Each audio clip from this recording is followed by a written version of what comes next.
নগরীর গুরুত্বপূর্ণ সড়ক ও ফুটপাত দখল করে দীর্ঘদিন ধরে চলছে কোটি কোটি টাকার অবৈধ চাঁদাবাজি। ভ্যান গাড়ি, ভাসমান দোকান ও হকারদের দখলে চলে যাওয়ায় শুধু যান চলাচলই নয়, সাধারণ মানুষের হাঁটা চলাও দুর্বিষহ হয়ে উঠেছে। আগ্রাবাদ, জিইসি মোড়, জামাল খান, আন্দরকিল্লা, নিউ মার্কেট, বহদ্দারহাট, চকবাজার, কোতোয়ালি ও ইপিজেড সহ প্রায় প্রতিটি ব্যস্ত এলাকায় ফুটপাত ও সড়কের ওপর গড়ে উঠেছে অবৈধ বাজার। সরেজমিনে দেখা গেছে সকাল থেকে গভীর রাত পর্যন্ত নগরের বিভিন্ন গুরুত্বপূর্ণ এলাকায় ফুটপাত ও রাস্তা দখল করে চলছে বেচাকেনা। ভাসমান হকার ও ভ্যান চালকদের কাছ থেকে নিয়মিত টাকা আদায় করছে বিভিন্ন প্রভাবশালী চক্র।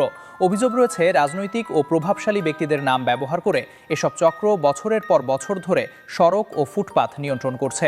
ফুটপাত জুড়ে হকারদের পসরা এবং সড়কের ওপর ভ্যান গাড়ির বাজার বসার কারণে পথচারীদের চলাচল মারাত্মকভাবে ব্যাহত হচ্ছে। একই সঙ্গে সংকুচিত হয়ে পড়ছে যানবাহনের চলাচলের পথ, সৃষ্টি হচ্ছে দীর্ঘ যানজট। জিইসি মোড়ের সেন্ট্রাল প্লাজার পাশের ফুটপাত ও সড়কের অংশ অনেক আগেই দখল হয়ে গেছে। সেখানে ভাসমান দোকান ও টেবিল বসিয়ে ব্যবসা চলছে। ট্রাফিক ব্যবস্থাপনার জন্য সংকুচিত করা লেনের একাংশ এখন দখল হয়ে যাওয়ায় যান চলাচল আরও কঠিন হয়ে পড়েছে। উইমেন কলেজ মোড় থেকে গার্ড স্কুল পর্যন্ত ব্যস্ত সড়কটিতেও একই চিত্র। আমাদের এই ভ্যান গাড়িগুলো যাতে সরাই দেয়, তাহলে আমাদের হাঁটা চলাটা একটু ক্লিয়ার হবে।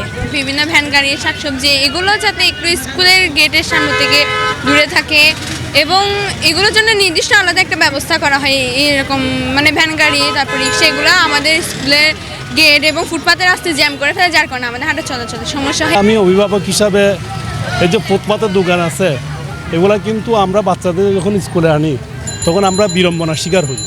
আমি প্রশাসনের কাছে দাবি রাখবো, যারা এখানে দায়িত্বশীল আছেন, বিশেষ করে কমিশনার অথবা সরকারের কোনো কর্মকর্তা যদি দায়িত্বশীল হন, তাহলে আমরা এই বিড়ম্বনা থেকে মুক্তি পাবো। হাজারো বাসিন্দা ও শিক্ষার্থীর চলাচলের এই রাস্তায় অসংখ্য ভ্যান গাড়ি অবস্থান নেওয়ায় জনদুর্ভোগ বেড়েছে। জামাল খান এলাকায় বিকেল থেকে রাত পর্যন্ত শত শত ভ্যানে বেচাকেনা চলে। অন্যদিকে চকবাজারের বিভিন্ন সড়কে প্রতিদিন শতাধিক অস্থায়ী দোকান বসে।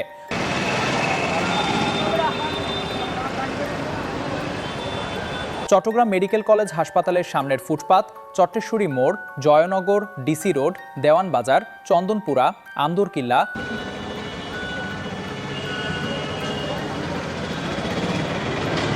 নিউ মার্কেট, স্টেশন রোড ও কোতোয়ালি এলাকাসহ নগরের বিভিন্ন স্থানে রাস্তা ও ফুটপাত দখল করে চলছে অবাধ ব্যবসা। আমাদের কোনো অধিকার নেই, বসার কোনো অধিকার নেই তো আমাদের। পুলিশ তো পুলিশের দায়িত্ব পালন করতেছে, আমার কিছুক্ষণ পর পর আমাদেরকে দৌড়ানি দিতেছে। তো বেকার, আমরা তো কিছু করে খাওয়া লাগবো, সেজন্য কষ্ট করে আমরা বসি। যানজট মানুষের তো সাধারণ চলাফল করতে সমস্যা হয়, তারপরও আমরা এখন তো আর কিছু করার কোনো শেপ নেই। বহদ্দারহাটা এলাকায় ফুটপাত দখল করে গড়ে উঠেছে শাকসবজি, ফলমূল, কাপড়, খেলনা ও অন্যান্য পণ্যের অস্থায়ী বাজার। অনুসন্ধানে জানা গেছে, একটি ভাসমান দোকান থেকে দৈনিক 500 থেকে 2000 টাকা পর্যন্ত চাঁদা আদায় করা হয়। এভাবে প্রতিদিন লাখ লাখ টাকা হাতিয়ে নিচ্ছে দখলদার চক্র। নগর পুলিশের এক ঊর্ধ্বতন কর্মকর্তা বলেন, রাস্তা ও ফুটপাত দখলের কারণে ট্রাফিক ব্যবস্থাপনা কঠিন হয়ে পড়েছে। তবে উচ্ছেদ অভিযান পরিচালনা করা প্রশাসনিক সিদ্ধান্তের বিষয় হওয়ায় পুলিশের এককভাবে ব্যবস্থা নেওয়ার সুযোগ সীমিত। এদিকে চট্টগ্রাম সিটি কর্পোরেশনের মেয়র ডাক্তার শাহাদাত হোসেন জানিয়েছেন, সড়ক ও ফুটপাত দখলমুক্ত করতে শিগগিরই অভিযান পরিচালনা করা হবে।